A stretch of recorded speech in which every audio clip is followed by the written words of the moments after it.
Warning: the following podcast contains violent scenes that may be unsettling to some listeners. Listener discretion is advised. Hello, and welcome to Hunters Hunted 2 Corruption. Join us as we tell the tale of four men bonded by their fear and hatred of the hidden monsters that reside in Washington, D.C. in September of 2009. Only time will tell if Jebediah, played by Adam B., Robert, played by Adam C., Walter, played by Chris, and Dr. Turner, played by Tillman, will survive together in this story ran by Andrew. Hunters Hunted 2 is a Vampire the Masquerade 20th Anniversary Edition expansion set in the World of Darkness. If you'd like to contact us, you can find us on Twitter at twin_cities_VTM or find us on Facebook at Twin Cities by Night. We hope you enjoy.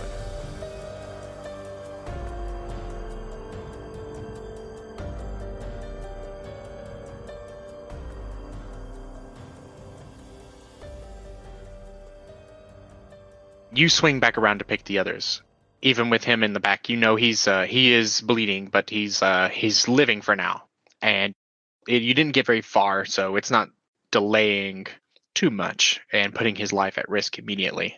So that Jebediah is while in pain and Jeb, you just can't help but think of your wife in this moment and how this is your time. You're going to go see her.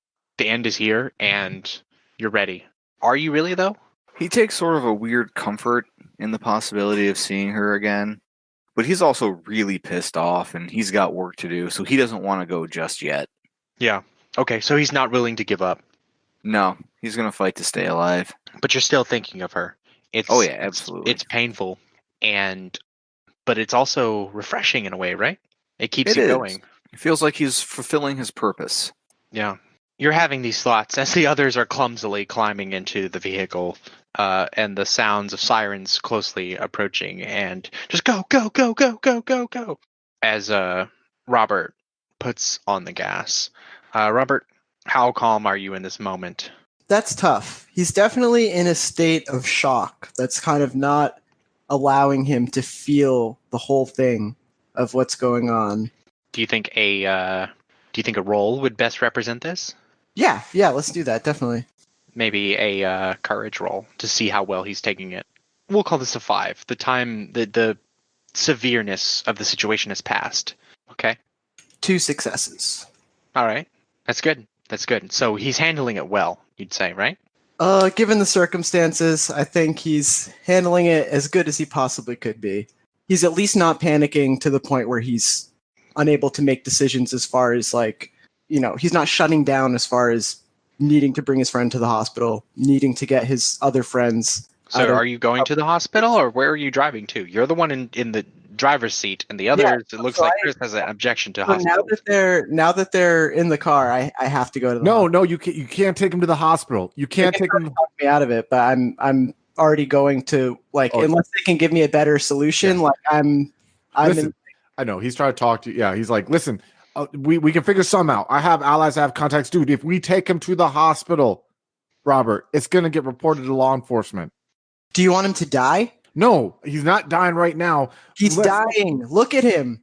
I just kind of look at him, and I kind of stifle back a sob when I look at him in that back. You know what I mean? I try not to cry, Did I get anywhere in calling my mentor? Let's say he pulled up, you jumped in, you're on the phone. Okay, you're talking to him. What do you say? He answers the phone. Hello? Hello, this is Greg Turner. I need help immediately. Something wrong? Yes, Jeb is hurt, and I think he's on the brink of his life. What? What happened? Wait, no. Tell me later. Take him to the chapter house now. All right. We'll be there in 5-10 minutes, maybe. You hang up? Yeah, I hang up, and I yell over all the others, I organize something. We get help from the Arcanum. I called someone I know there, and they're good. They're way better than I am with this healing stuff, and they're the best. Where do I go? In town? I tell them the address and try to navigate him around. Due to Walter's 1 in willpower right now, he's just gonna the adrenaline crash. That's probably gonna be occurring while he's driving, and he realizes that he's not about to get arrested or whatever. he's probably just gonna put his hands together and like look in his lap and start like sobbing while he does it, like just with the overwhelming feeling of everything. Keep it together, Walter. We're getting out of this. Yeah, he's just gonna keep, you know what I mean? And there's gonna be a moment where he like looks back up at you while you're driving. He's like, that was just one, and we killed it, and it took all of this. And he just looked back in my lap, and I just start sobbing. So that is definitely news to Robert. So hearing that they at least killed what was down there, it's like this wave of comfort kind of washes over him. Like, maybe in his head he thinks this is something that's going to just like chase after us into the day. His just like kind of all over the place thinking about what just happened. But mostly he's trying to console Walter out of fear that if the group breaks down, this just won't work. Yeah, and I'm just gonna silently look in my lap. He's not being all like, having a breakdown like he did when he found out about Iris or whatever, but he's definitely like emotionally exhausted. You know what I mean? Just like now I'm kind of like looking out the window as we're going to the chapter house. Yeah, Greg probably like reaches out with a hand to Walter wherever he sits, but his focus is on the road right now, and he constantly tells Robert like where to turn and what to do. Like he tries to stay busy himself because it helps him right now. He doesn't want to. So the thing about the chapter break house, down. it's in like the North Bethesda area. It's not right in the downtown area or anything. But it doesn't take long to get there. It's a small like building that it's kind of like a little office building almost. It's been converted into this like chapter house, like one of those structures that like they originally built it for something else, and then like the owner like started renting it out to various different companies. Like, there'll be like 3 or 4 different companies. There's an environmental company here now, and then another time there's like a just different types of businesses that rent out offices within this small like 3 to 4 story building, which has now been converted by the Arcanum into their chapter house. They have they purchased it outright a few years ago and completely converted it into just their like headquarters almost. Are there any beers still in the truck? I imagine so. It's Jeb's truck. So when we get there, I'm just gonna grab a beer and like crack it open and start drinking it as we like as they get Jeb out of there or something. You know what I mean? Just to like center myself. All right, so you pull into this parking lot, and I imagine you're bringing Jeb inside. Yeah, I imagine Robert and Pushing him inside, basically. the young guys will probably have a better luck at, moving them like that than my old ass would. Yeah. Yeah, I'll ring up my mentor again real quick just to get him to pay attention. And so he would be there. Okay, actually. perfect. Like, yeah. He's there at the chapter house. And there's not a whole lot of questions traded at first. There's this general, like, let's get him taken care of. And they bring him inside. They kind of assist you. And he's taken away from you all. Just like, no, we've got this. Just back off and let us handle it, okay? And then, like, your mentor, he would come up to you and just, what happened? We need to tell me what happened. Why is he like this? All of you, come here now. Let's talk. I'm gonna take a swig of my beer and follow Greg and his partner as I hand Robert a beer. No. I'm just kind of like looking in the doorway, cautious, trying to make sure we weren't like followed or anything like that. I'm just very still on edge. So yeah, it's dead, Robert. Just take the fucking beer. I just like hand him a beer. So I kind of described him before, but I'll give another brief description. He's got this hair that's like kind of dirty blonde color, going gray, very close cut, very short. He's got that look of like someone who doesn't shave very often. They grow a little bit of scruff around the face, maybe shaves like every couple of days, and has like a little bit of growth on their face, and his eyes are kind of close set together. He's not a handsome person at all, but he's very tall, broad-shouldered, and looks almost athletic. Explain. I need to know. We had a run-in with, I'm fairly certain it was a vampire at one of the churches that I've mentioned before. You see his like brow kind of furrow. He puts his hand on his temple and just like rubs it a bit, and it's like, I thought I asked you not to get too close to that. Who are you to ask us what to do?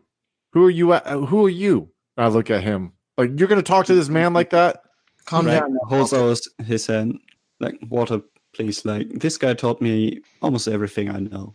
I get that, but he doesn't give us orders. And I'll take a swig of the beer and Yeah, and he kindly asked me to stay away from the whole mess that we are just in now.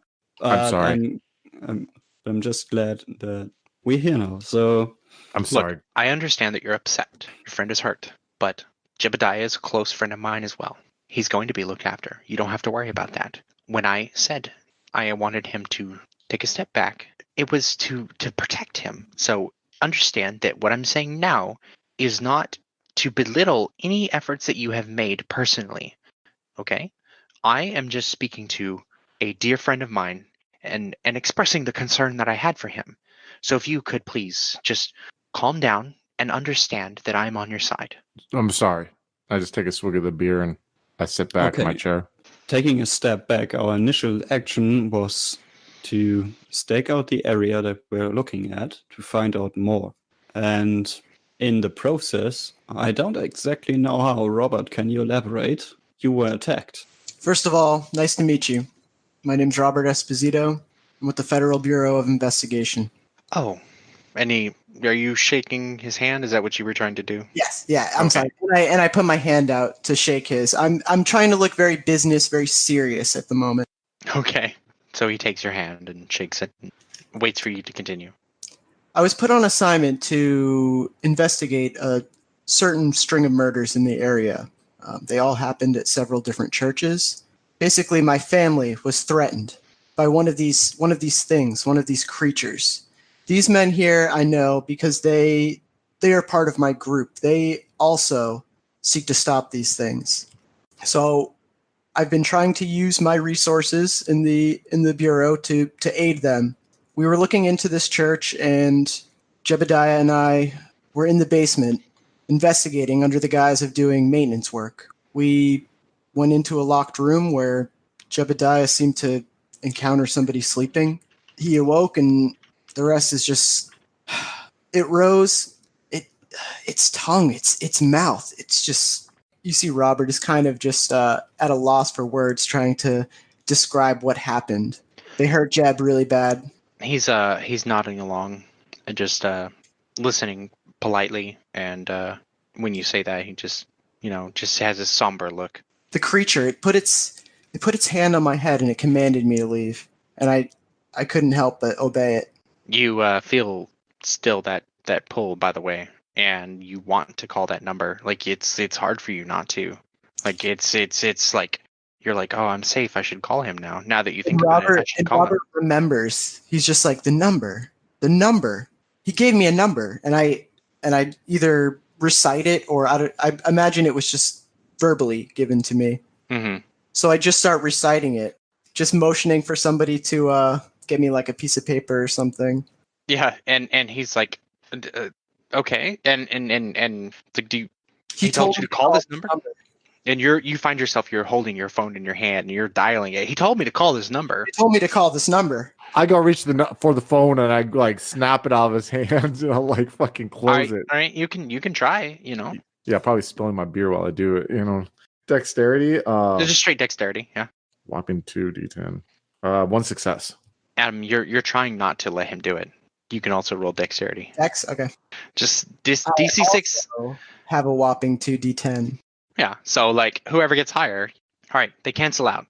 So you're not able to like snatch it out of his hand as he's just like, no, and you're like calling it, and he keeps reaching, and you're like leaning back and like, what are you doing, Walter?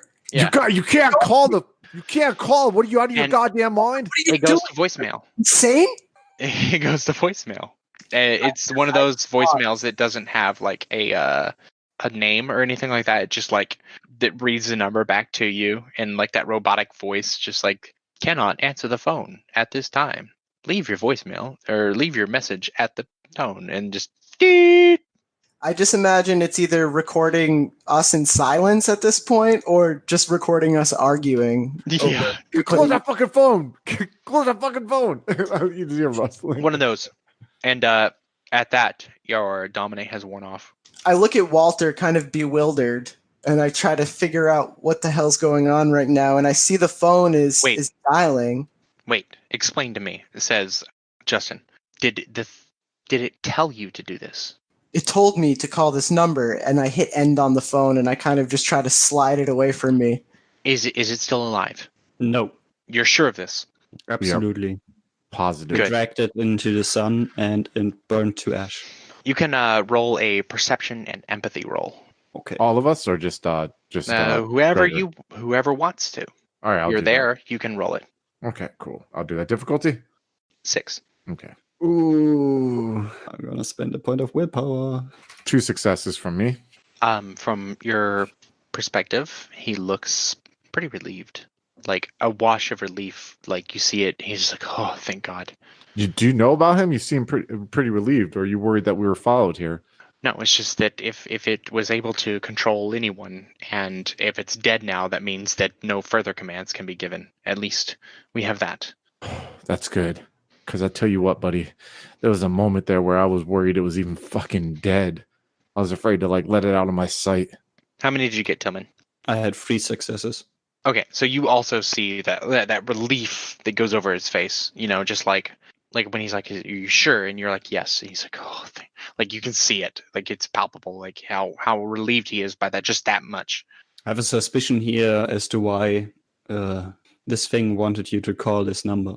So when Water and I followed the emergency call by Robert that Jeb has been shot, we found a guard first, but then an empty room, and that couldn't be. I don't know how you exactly saw it, Walter, but this vampire was using. Excuse me, Mr. Harding. You hear this voice cut in. We're gonna need you in there and now. Need where? And I looked at whoever told. And he turns and he looks. He's like, "Gentlemen, let me help your friend. I'll talk with you later. We may have to transfer him to the Georgetown chapter house. It's the main house, but let me see what's going on. I can make sure he's going to be okay. Okay, just trust me. I'm good at this." And I look at him and I look at Gregory and I'm like, we have a choice. Does the guy leave the room? Are we on our own right now? He'll leave and he cuts him off and just trust me on this. And unless you guys object or anything, he starts walking away. We got no. Greg wouldn't object. He trusts this guy 100%. You trust this guy then, Greg? And I just kind of whisper, not to be rude. I don't say it loud to where you can hear. You really trust these people? Yeah, they were very upfront with me. Greg recommended them to me in the first place. Jeb. Yeah, Jeb. I look at Robert. Robert, it was nuts. It was literally fucking insane. Did you see that? And I look at Greg. Was that just fucking the coke I was on or what? But did you see after that guy got killed, the fucking how it got cold and the fucking spinning in the fucking air and all that shit? Yeah, I didn't know how to put that in words right now. I'll look at Robert.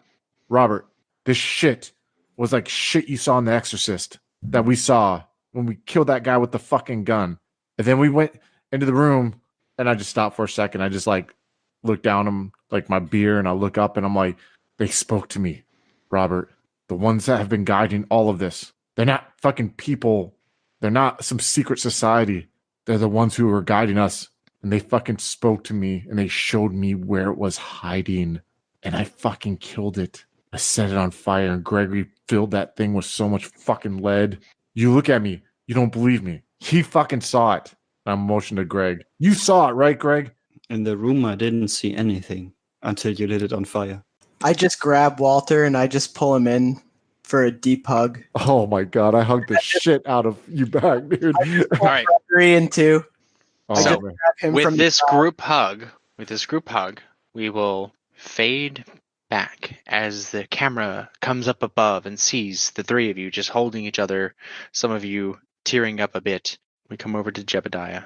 He's on the verge of death, but he's pulled through. They say that you're going to be scarred for a very long time, possibly for the rest of your life. It will never heal properly.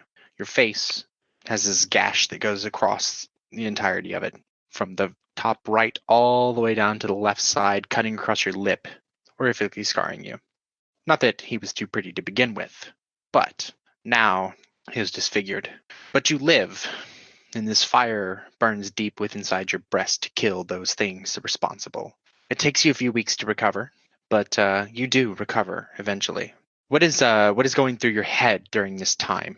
How do you feel about everything that you have gone through? Jeb is pissed off, and he knows that he needs to get stronger, and he is going to start going even further down the road of obsession with this shit.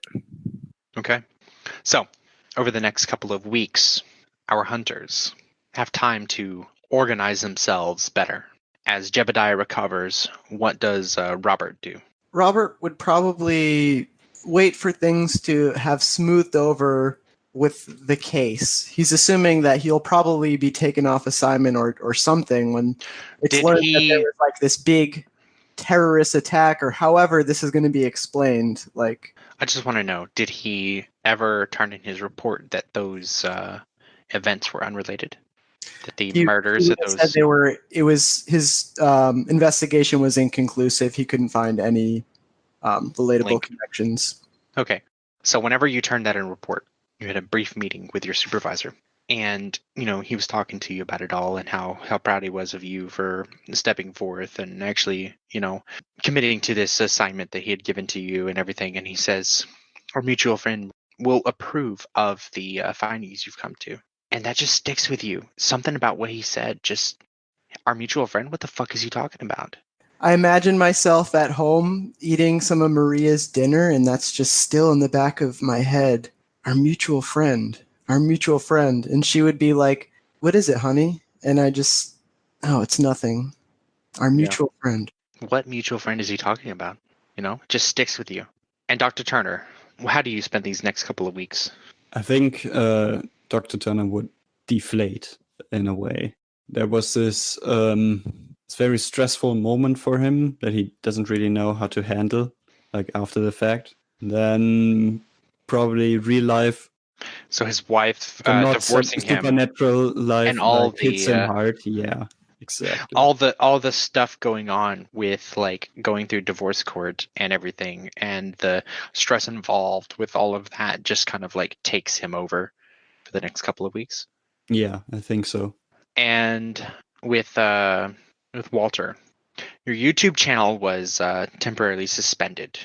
There was a massive amount of reports that went against it, saying that you violated all these community standards. Eventually, it was restored. It took a lot of effort and work on your behalf to do so, but there was a couple of weeks there where you were unable to use it at all. And how do you handle this?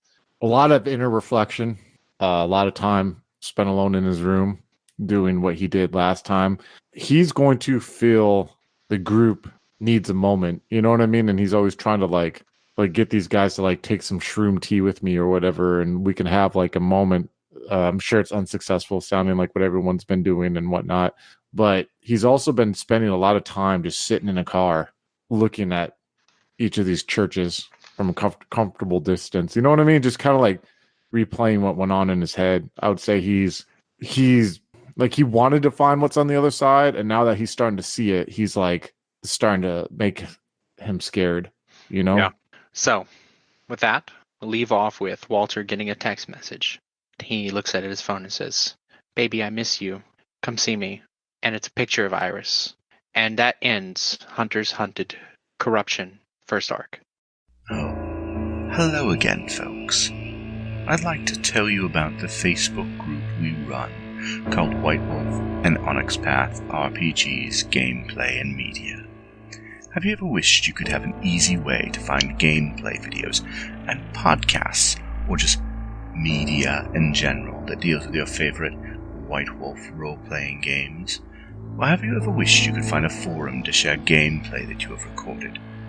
One that won't be drowned out by random posts and discussions, so that your media could get the attention you deserve. The group is specifically run with the sole intent of it being a one-stop shop for people to view or share media involving the games we all love. We take thorough steps to ensure the page does not become cluttered and is easy to traverse. The group is already immense and continuing to rapidly grow, with new media being shared every day. Stop on by. We hope to see you there.